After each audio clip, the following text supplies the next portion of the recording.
예. 오늘 우리에게 주신 하나님의 말씀입니다. 사도행전 1장 6절부터 11절까지입니다. 신약성경 187면 사도행전 1장 6절부터 11절 우리 예수님의 승천 장면을 기록하고 있는 말씀입니다. 우리 한 절씩 읽겠습니다. 그들이 모였을 때에 예수께 여쭈어 이르되 주께서 이스라엘 나라를 회복하심이 이때이니까 하니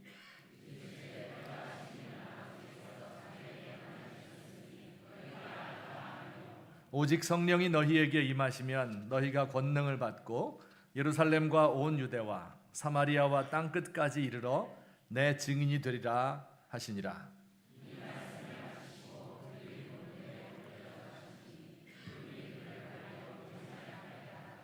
올라가실 때에 제자들이 자세히 하늘을 쳐다보고 섰는데 흰옷 입은 두 사람이 그들 곁에 서서 갈릴리 사람들아 어찌하여 서서 하늘을 쳐다보느냐 너희 가운데서 하늘로 올리우신 이 예수는 하늘로 가심을 본 그대로 오시리라 하였느니라. 아멘. 다음 이야기들의 공통점이 무엇인지 한번 생각해 보기 바랍니다. 백설공주, 미녀와 야수, 신데렐라, 춘향전. 이 정답은 그 이야기의 결말입니다. 여주인공이 모두 멋진 남자와 만나서 결혼하는 것으로 끝이 나죠. 백설공주는 죽었다가 백마탄 왕자가 오니까 키스하니까 살아났습니다. 그래서 결혼했죠. 미녀와 야수는 이 야수의 저주가 풀리면서 멋진 왕자로 변해서 또 결혼했습니다. 신데렐라는 신발의 주인공 드디어 찾게 되어서 왕자와 결혼했어요. 춘향은 암행어사 이도령과 결혼합니다. 그리고 그 모든 이야기의 끝은 이렇게 끝납니다. 이들은 오래오래 행복하게 살았답니다. 끝. 이것이 이 이야기들의 공통점이에요. 근데 이런 질문이 들었어요. 그들이 정말 오래오래 행복하게 살았을까요? 결혼을 하면 이제 고생이 끝나고 행복이 시작됩니까? 두 분이 자신 있게 아니요라고 대답을 했습니다. 우리 모두 잘 알고 있습니다. 결혼은 또 다른 삶의 시작입니다. 모든 게 끝나는 것이 아니라 새로운 출발이죠. 이제 곧 대통령 선거가 있겠습니다만 대통령 그 선거한 다음 날 아침 조간신문의 헤드라인은 대체로 이렇습니다. 아무개 후보가 제 몇 대 대통령 당선, 3번의 도전, 4번의 성공, 패배는 있으나 좌절은 없다, 민주주의의 승리, 최초의 부녀 대통령, 최초의 여성 대통령 등등 이 대통령으로 당선되기까지의 이 사람의 과거의 이력이 이랬다. 또 이런 역경이 있었는데 이런 실패의 경험을 딛고 일어선 도전 정신 이런 걸 소개하고 또 그가 있기까지 도와준 많은 서포터들 또 전 세계에서 그의 당선을 축하하는 메시지가 이렇게 왔다. 이런 것들로 온 신문이 메워지게 됩니다. 여러분 그런데 그 대선의 승리는 끝이 아닙니다. 그가 대통령으로 당선된 것은 대통령의 그 지위와 명예를 누려라. 지금까지 이렇게 고생 많이 했으니까 이제 승리했으니까 앞으로 누려라. 그런 뜻이 아니죠. 더 어렵고 무거운 직무가 그의 어깨에 얹혀지는 날, 이것이 바로 대통령 취임하는 날이 되는 것입니다. 자, 우리 예수님은 어떠실까요? 오늘 설교 제목을 한번 읽어보겠습니다. 하늘에 오르사 하나님 보좌 우편에 앉으셨다. 우리가 지금 사도신경을 하나하나 예수님에 관하여 고백하는 구절을 읽고 있습니다. 장사한 지 사흘 만에 죽은 자 가운데서 살아나시고 하늘에 오르사 전능하신 하나님 우편에 앉아 계시다가 저리로서 산자와 죽은 자를 심판하러 오시리라. 이렇게 고백을 하지요. 이 말을 언뜻 들으면 이렇게 들리는 거예요. 예수님 이 땅에 오셔서 고생을 많이 했습니다. 33년 동안 사셨는데 온갖 고생을 다 하시고 또 오해를 받고 그리고 마지막에는 십자가를 지고 죽었죠. 그러니 하나님께서 그를 다시 살리셔서 하늘로 불렀습니다. 이 땅에서 십자가 지신 그 모든 고난을 다 담당하신 그 끝내신 예수님을 하늘에서 맞이하면서 하나님께서 아들아, 자 이제 지상에서 고생 많이 했지. 그를 오른편에 앉히시고 이제는 편히 쉬어라. 모히또에 가서 몰디브 한잔 하면서 푹 쉬다가 한 2000년 지나면 이제 슬슬 심판하러 가보자. 이렇게 들려요. 왜냐하면 하늘에 오르사 전능하신 하나님 우편에 앉아 계시다가 저리로서 이렇게 말하니까 계시다가 이게 문제예요. 그냥 계신 것은 중요한 게 아니고 계신 것은 잠깐 동안 머물러 있는 것처럼 이렇게 들립니다. 그러나 우리 예수님의 생애와 사명은 하늘에 오르사 하나님 보좌 우편에 앉으셨다. 여기서 끝나는 것이 아닙니다. 이것은 새로운 시작점입니다. 어떤 삶이 예수님에게 펼쳐져 있을까요? 하는 것이 오늘의 주제입니다. 하늘에 올라가셔서 하나님 보좌 우편에 앉아서 무슨 일을 하고 계실까요? 하는 것을 우리가 찾아보고 싶습니다. 또 이러한 예수님의 지금의 모습은요, 우리 신자들의 삶과 깊은 관련이 있습니다.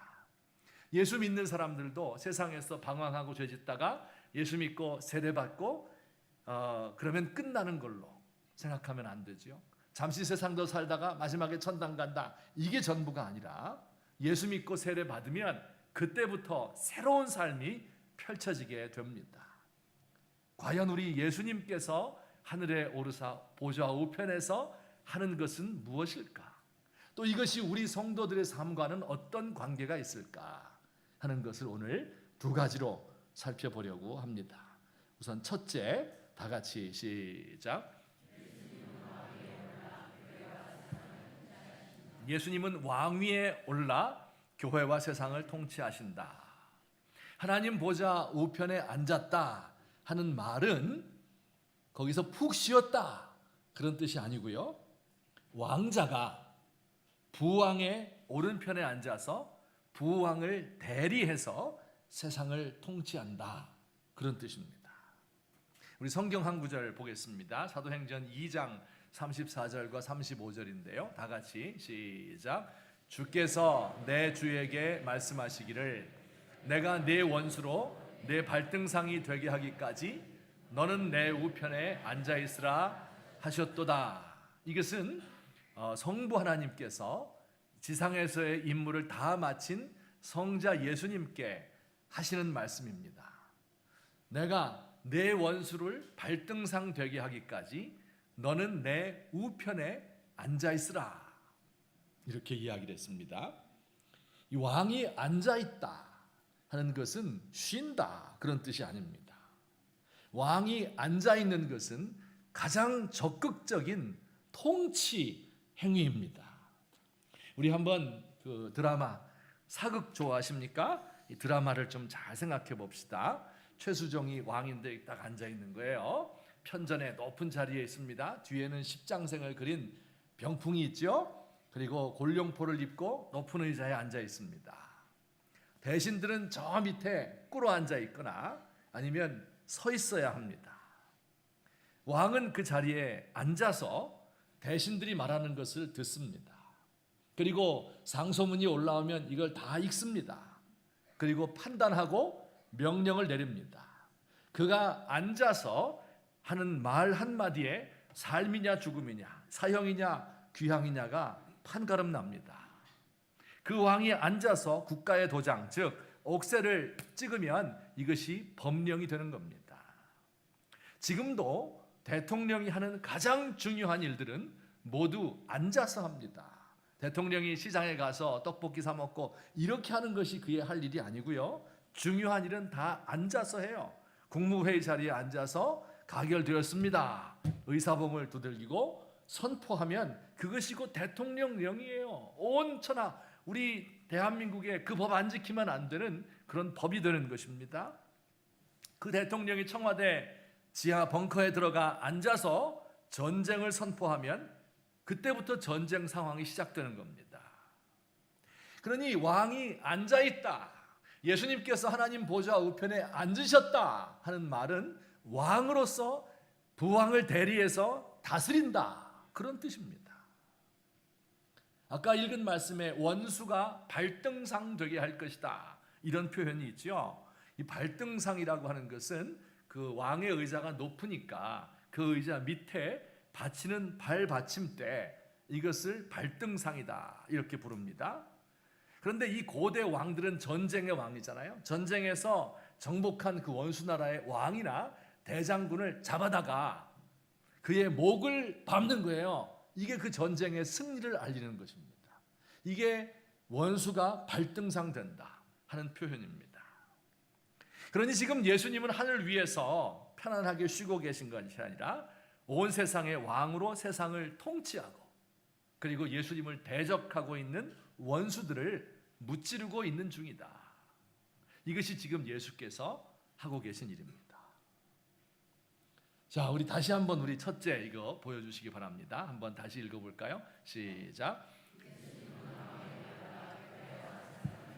네, 왕위에 올란 제가 설명을 드렸고요. 금방 뭘 통치하신다고요? 두 가지예요. 첫째는 교회, 두 번째는 세상. 이걸 잊지 마세요. 첫째는 뭘 통치해요? 교회를 다스리고, 두 번째는 세상을 다스린다. 먼저 교회를 다스리는 예수님을 잠깐 살펴보겠습니다. 예수님은 교회의 머리이시고 주인이기 때문에 교회에서 왕권을 행사하는 거예요. 교회는 그의 몸이고 그를 따르는 모든 백성들과 종들의 모임입니다. 여러분, 제가 이곳에서 말씀을 가르치고 선포하는 것은 예수님이 당신의 왕권을 행사하는 방법입니다. 우리가 하나님 앞에 예배를 드리고 있잖아요. 이때 우리는 하나님이 우리의 왕이시구나, 예수님이 우리를 다스리시는구나, 예수님의 다스리심은 이렇게 좋구나, 천국의 맛을 보아야 하는 곳이 바로 이 예배 시간입니다. 예수님께서 거룩하신 분이기 때문에 우리 교회는 거룩해야 되고요, 예수님이 차별이 없는 분이기 때문에 교회 안에 차별이 있으면 안 되고요, 예수님에게서 사랑이 넘치는 분이기 때문에 교회는 사랑이 넘치는 공동체가 되어야 합니다. 그런데 예수님께서 교회와 세상을 다스릴 때 직접 다스리는 경우도 있지만 많은 경우에는 대리인들을 세워서 다스립니다. 그렇죠? 여러분, 대통령이 직접 다 다스리는 게 아니라 내각을 세우고 장관을 세우고 지방 수령을 임명하고 이렇게 해서 사람들을 통해서 나라를 다스리는 것이죠. 그와 마찬가지로 예수님도 그렇게 하는 거예요. 직분자들을 세우시는 겁니다. 그들에게 은사를 주시는 거예요. 사명을 주시는 거예요. 그래서 교회를 다스리기를 원하십니다. 우리 교회도 앞으로 직분자 뽑기 위한 선거가 있는데, 교회의 직분자는요, 세상의 직분자와 개념이 다른 거예요. 본질이 다른 거예요. 세상 사람들은 자기의 권세를 뿌리고 명예를 뽐내기 위해서 높은 직분에 오르기를 좋아합니다. 하지만 하나님의 집에서는 안 됩니다. 예수님이 그러셨던 것처럼 크고자 하는 자는 섬기는 자가 되고, 으뜸이 되고자 하는 자는 다른 사람의 종이 되어야 합니다.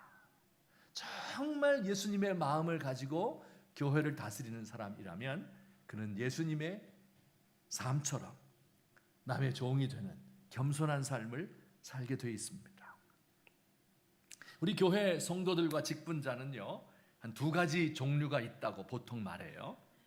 하나는 주인 노릇하는 교인이고, 또 하나는 주인 의식을 가진 교인입니다. 둘이 비슷한 얘기죠. 주인 노릇, 주인 의식, 비슷한 얘기 같은데 정반대예요. 바닥에 휴지가 떨어졌다 그러면 주인 노릇하는 교인은 이 교회 왜 이렇게 지저분해?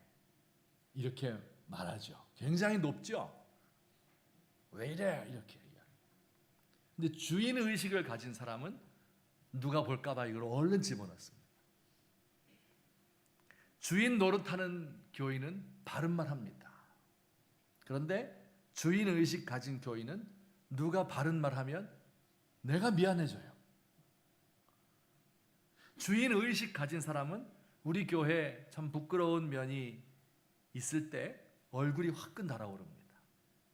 그러나 주인 노릇하는 교인은 속으로 그러면 그렇지 비웃습니다. 주인 의식 가진 교인은 어려운 일을 만날 때 나를 희생해서라도 문제를 해결해야 되겠다 이런 마음 같지만, 주인 노릇하는 교인은 이래야 한다 저래야 한다 훈수만 두다가 슬그머니 사라집니다.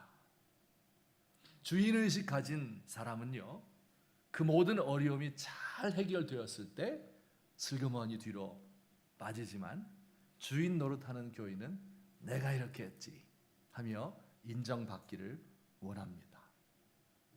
이 차이를 아시겠습니까? 우리가 정말 우리 주님의 대리인으로서 교회를 다스리고 교회를 섬기는 사람은 이런 주님의 마음을 가지고 주인의식 가지고 교회를 사랑하는 성도들 되시기를 예수님의 이름으로 축원합니다. 저는 그 목회자로 한 30년 이렇게 쭉 사역을 하고 있지 않습니까? 늘 마음속에 부담이 있어요. 당연하죠. 내가 설교하고 내가 열심히 기도하고 신방하고 이렇게 해야 된다. 그래야 교회가 바로 될 것이다. 또 당회장이니까 내가 결정하고 계획하고 실행해야 될 일이 많잖아요. 그러니 이게 너무 어깨가 무거울 때가 많습니다. 내가 이 책임을 지고 이거 잘못하면 안 된다 하는 이런 마음 많이 있습니다. 근데 한 번은 이런 일이 있었습니다. 우리 교회에서 이전에 섬기던 옛날에 교회에서 회계를 보는 어떤 집사님이 계셨는데요. 그분의 특징은 교회는 한 번도 안 빠져요.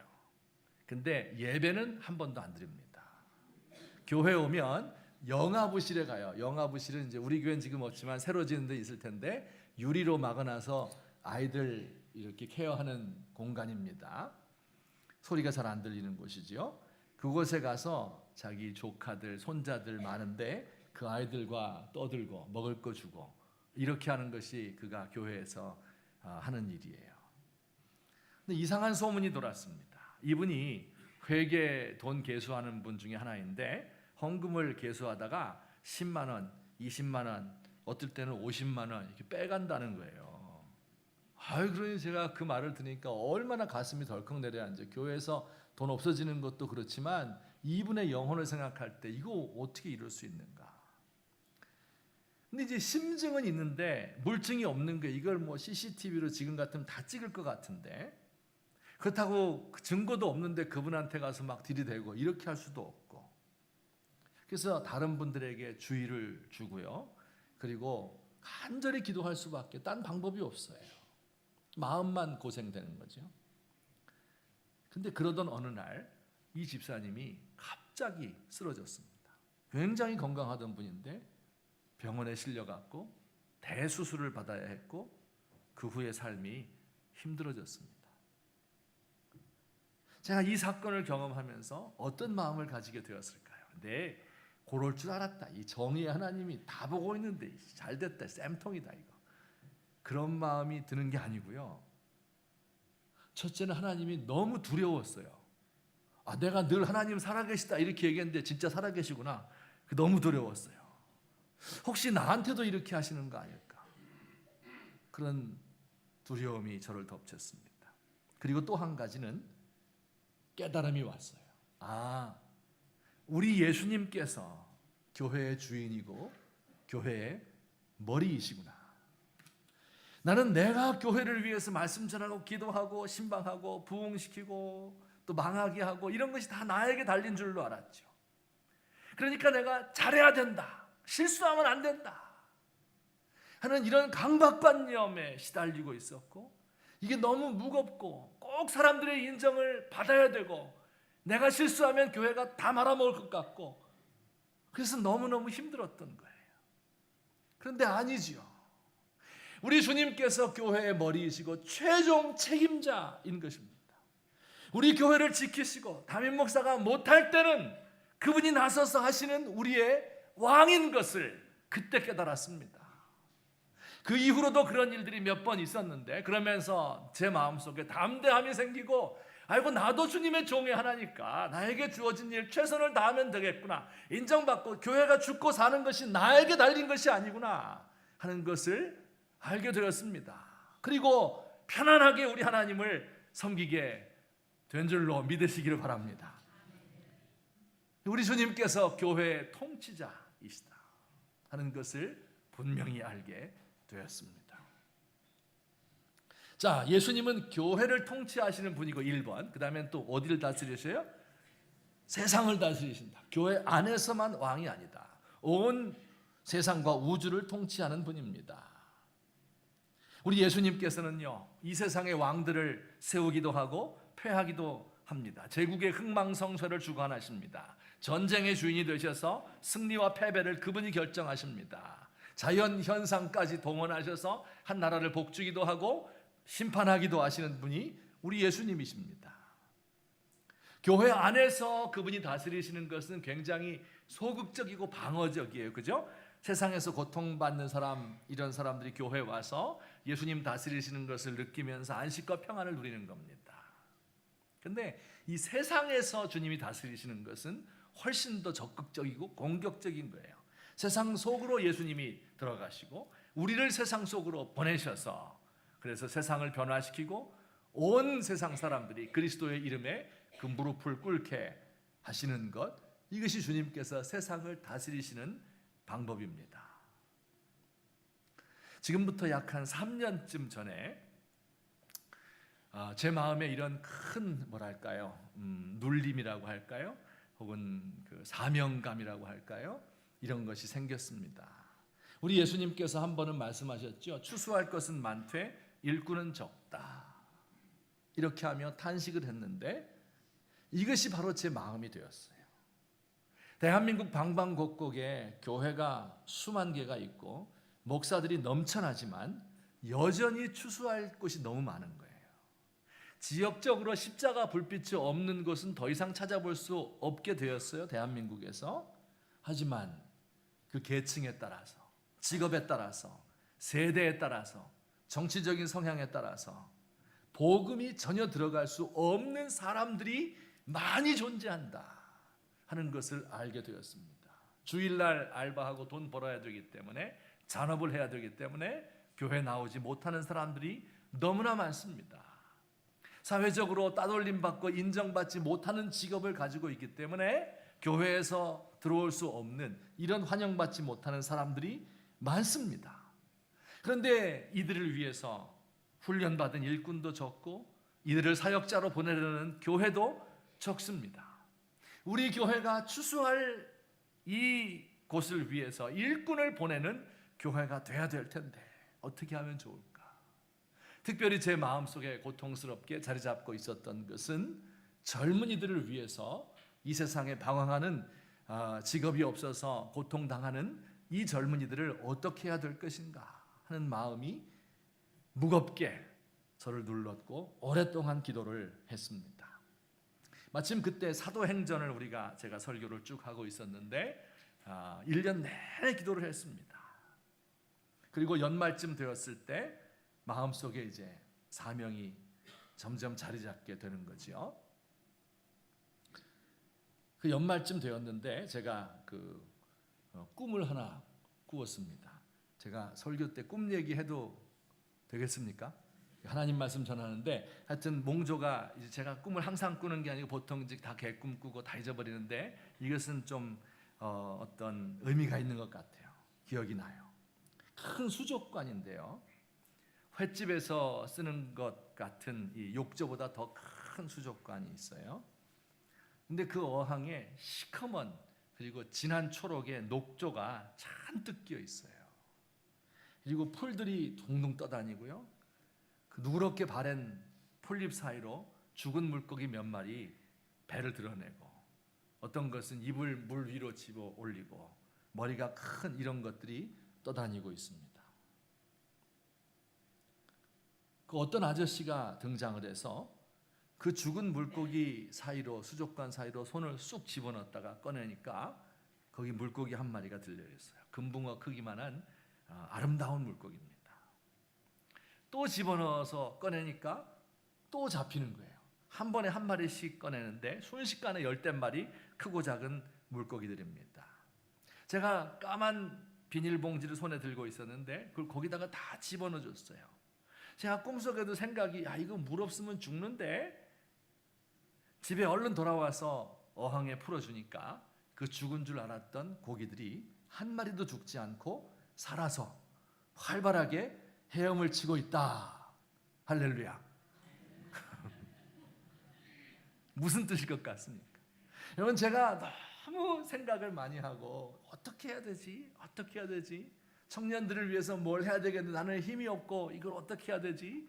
하니까 아마도 우리 하나님께서 불쌍히 여기셔서 한번 해봐라, 그런 뜻으로 꿈을 주신 것으로 제가 믿게 되었습니다. 물론 꿈을 꾸지 않아도 하나님 뜻에 따라 살아가야 하는 것이 맞지만 말입니다.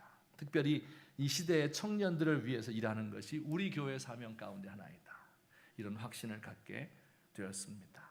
그리고 그 다음 해에 하나님이 주신 비전에 따라서 우리 청년들을 위해서 청년 공간 이음을 만들어야 되겠다 하는 비전을 구체화하게 되었고, 또 저에게뿐만 아니라 우리 성도들, 수많은 성도들도 같은 비전을 갖게 되었습니다.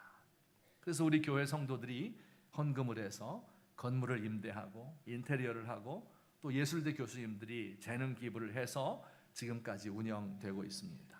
취업 문제로 어려워하는 자취하는 청년들에게 다가가기 위한, 복음 증거하기 위한 복합문화 공간인 것입니다. 청년들이 제일 많이 사는 곳이 어딘가 하다가 낙성대 있고요, 서울대 있고요, 그 중간에 아이들 먹는 곳 많이 밀집되어 있는 샤로스길이라는 데 있거든요. 그 끝에 이제 건물을 얻게 되었습니다. 그리고 작년 4월 첫 주일날 청년 공간 이음이 오픈되었습니다. 마음껏 와서 음료를 마시고 식사도 하고 책도 읽고 게임도 하고, 또 네일 아트, 손에 칠하는 거 좋아하잖아요. 또 운동도 하고 세미나도 할 수 있는 이런 곳이에요. 거기서 미니 콘서트도 열었고 각종 강연들도 많이 열고 있습니다. 처음에 오픈했는데 한 서너 달 동안 아무도 안 오는 거예요. 거기 그 돈 1억 몇천 들여가지고 이거 다 했잖아요. 그리고 한 달에 500만 원씩 막 이렇게 이 임대료랑 이런 게 다 나가는데, 그래서 약간 초조했는데요. 1년이 지난 지금은 매월 900명의 청년들이 이용하는 공간이 되었습니다. 대학생들, 취업준비생들, 직장인 청년들이 많이 찾아오고, 또 우리 예술대 아이들도 많습니다. 온라인상으로는 너무너무 유명해졌고, 젊은이들 사이에, 왜 지식인들 사이에 교회에 대한 부정적인 인식 많잖아요. 교회가 뭔가 이렇게 갖고 미끼로 물어가지고 사람들 교인수 불리고 이런 생각 가득 차 있거든요. 그런데 이음에 와보고 그 취지를 알고 나서는 교회가 이런 좋은 일도 하는군요, 이렇게 많이 감탄을 합니다. 그 매니저 전도사님이 이곳에 오는 청년들과 깊은 대화를 하고 그들의 언어와 문화를 이해하고 이야기들을 들어주고 섬김을 가지는 거예요. 섬김의 봉사를 하는 겁니다. 그러니 관계가 자연스럽게 형성이 되고, 오래된 취준생 생활하다 보면 우울증 걸리고 공황장애 걸리고 대인기피증 걸리고 공격적인 이런 성격 이상자들이 많거든요. 그들을 만나서 친구가 되고, 나중에는 그들이 받는 것에만 익숙했었는데 서로 나누는 일에 동참을 하게 되고, 그리고 예수님을 소개하고 예수 믿게 되고, 이런 일이 일어나고 있습니다. 여러분, 세상에 있는 사람을 끌어들이는 것도 중요하지만 세상 속으로 들어가서 거기서 우리 주님의 왕 되심을 선포하고 전하는 것이죠. 죄악으로 가득 찬 세상 한가운데로 들어가서 거기서 시달리고 있는 사람들에게 해방을 선포하고, 그곳에서 예수님의 다스리심이 꽃피는 문화가 형성되고 복음이 증거되는 곳, 이것이 우리 주님께서 세상을 다스리는 또 하나의 방식인 것입니다. 오늘 저와 여러분도 제가 청년 이음을, 이렇게 공간을 이음을 소개하는 것은 마치 이와 같은 방식이다 하는 것을 가르쳐 드리기 위함입니다. 여러분들이 모두 세상에 그리스도의 대사로, 에이전트로 보내심을 받은 겁니다. 모든 세상의 무릎들이 예수님의 이름 앞에 꿇어져야 되고, 여러분이 받은 은사를 가지고 각각의 직장에서, 가정에서 처해 있는 그 상황 속에서 자신의 형편에 따라서 예수님의 다스리심이 그 속에 나타나도록 하는 것, 이것이 바로 저와 여러분들이 이 땅을 살아가는 이유이다. 예수님께서 승천하신 후에 쉬고 계신 것이 아니라 쉼 없이 이 일을 감당하고 계시고, 이 일을 위해서 끊임없이 우리 믿는 사람을 부르시고, 예수 믿고 편안히 살다가 천국 가는 것이 아니라 이 일을 위해서, 부르심 받은 이 일들을 위해서 나의 삶을 투자하고, 그리고 나에게 주어진 물질과 재능을 공유하는 것, 이것이 주님께서 원하시는 삶이지.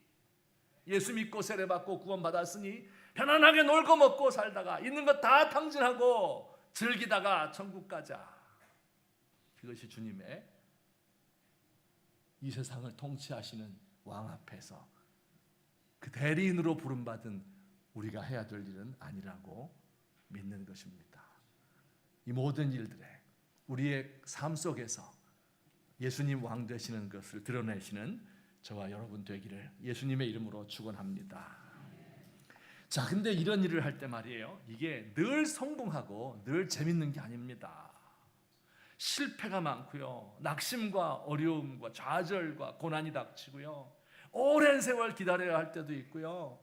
그러다 보면 어떤 때는 내가 연약해서 죄도 짓고 넘어지고 이렇게 할 때가 많아요. 그래서 예수님이 두 번째로 하나님 보좌 우편에서 하시는 일이 있습니다. 두 번째 어떤 일을 하실까요? 우리 같이 시작.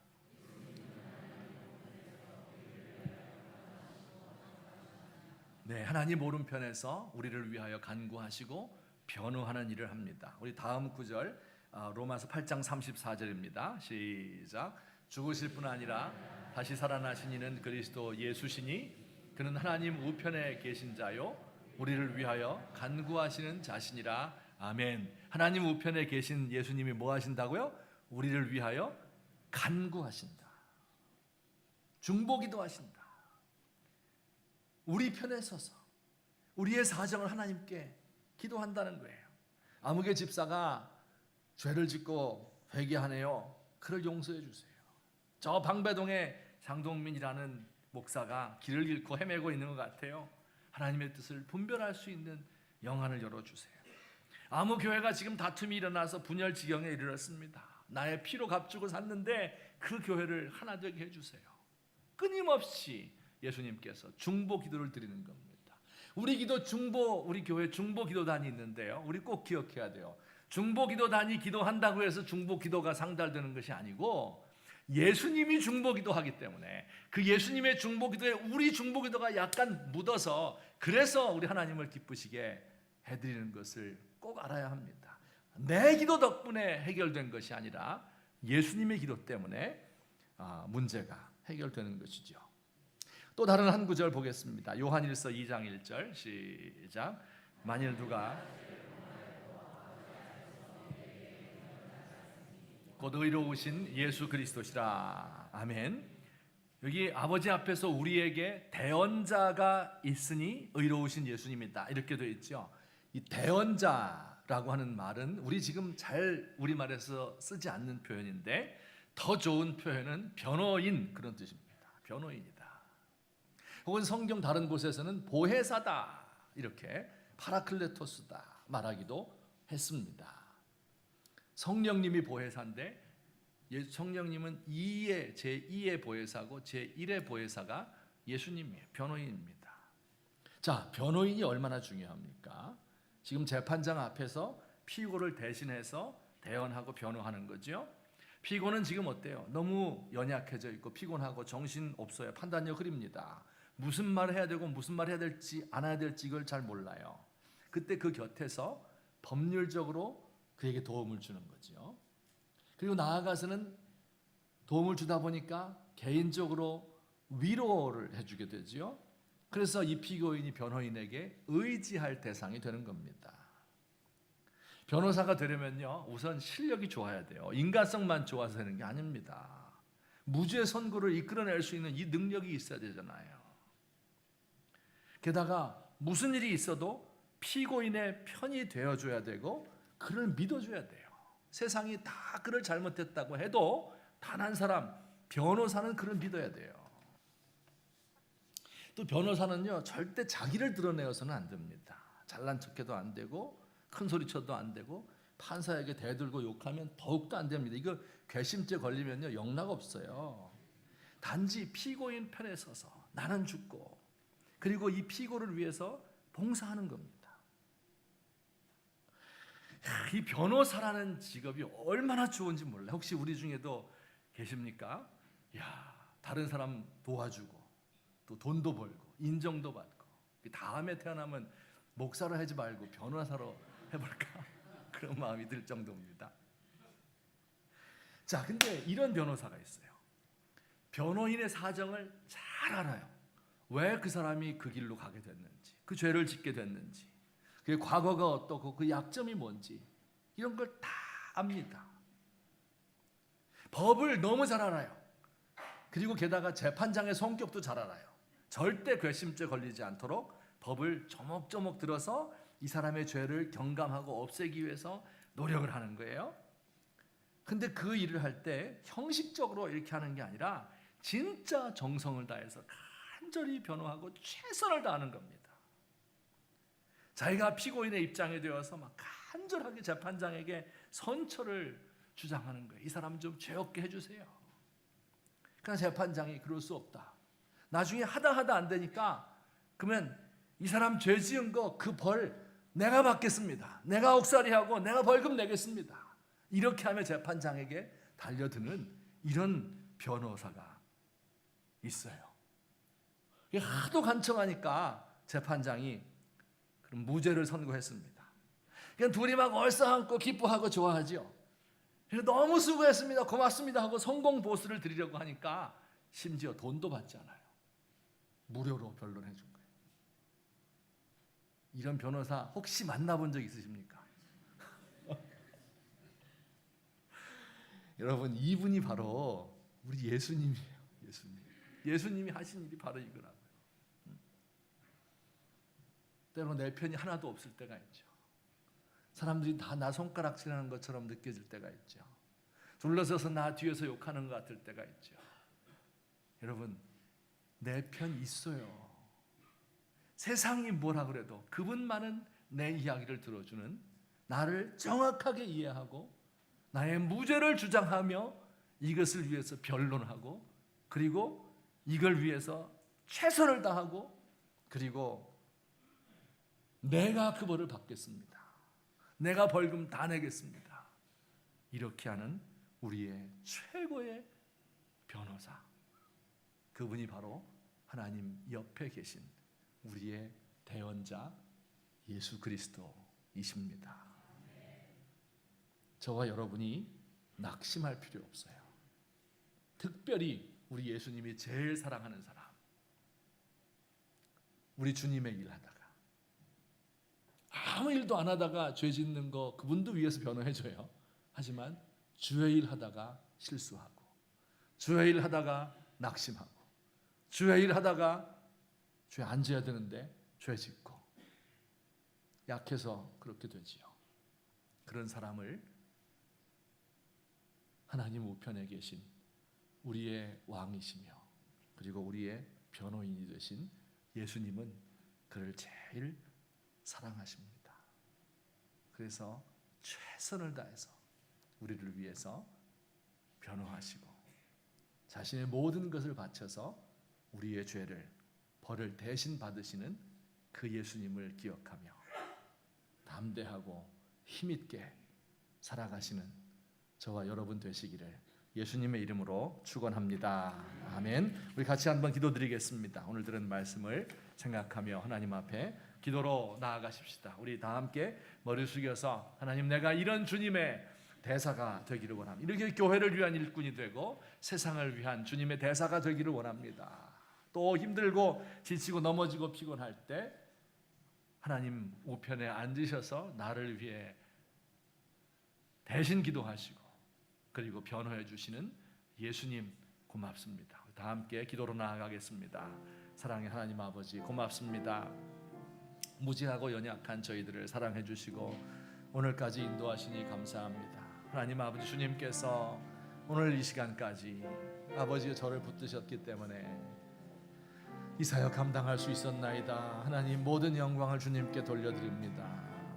하늘에 오르사 도왕이신 아버지 우편에 앉으셔서 세상을 다스리시는 분, 원수가 내 발등상 되게 하기까지 다스리시는 그분, 그분의 대리인으로 부르심 받아 싸우니 이 땅에서 최선을 다하여 주의 일을 감당할 수 있도록 하옵소서. 우리 주님의 교회를 섬길 때에 하나님, 내 뜻대로 내 마음대로 섬기지 않게 하시고 주의 명령 따라서 하나님 주의 교회가 되도록 거룩하게 보존하게 하시며 사랑이 넘치는 교회가 되도록 하시며 또한 주님의 정의가 드러날 수 있는 참으로 아름다운 교회가 되도록 주여 우리를 다스려 주옵소서. 하나님 아버지여, 또한 이 세상 가운데 뛰어들어가서 그곳에서 주의 일 감당하게 하옵시고, 아버지여, 주께서 우리 청년들에 대한 마음을 허락해 주셨사오니 이 일 감당하기에 부족함이 없도록 우리 하나님께서 인도하시고 도우시고 복을 허락하여 주시옵소서. 우리 교회를 주님이 사용하시고 붙들어 주시옵소서. 온전히 주께 부탁합니다. 하나님 아버지, 맡아 주관하여 주시옵소서. 우리가 때로 죄에 빠지고 낙심하고 넘어지고 약해질 때에 우리 주님, 하나님 우편에 앉아 계신 우리 주님께서 우리를 위하여 대신 간구하시며 변호하시는 사실을 잊지 않게 하시고 낙심치 않고 주의 일 감당하게 하여 주옵소서.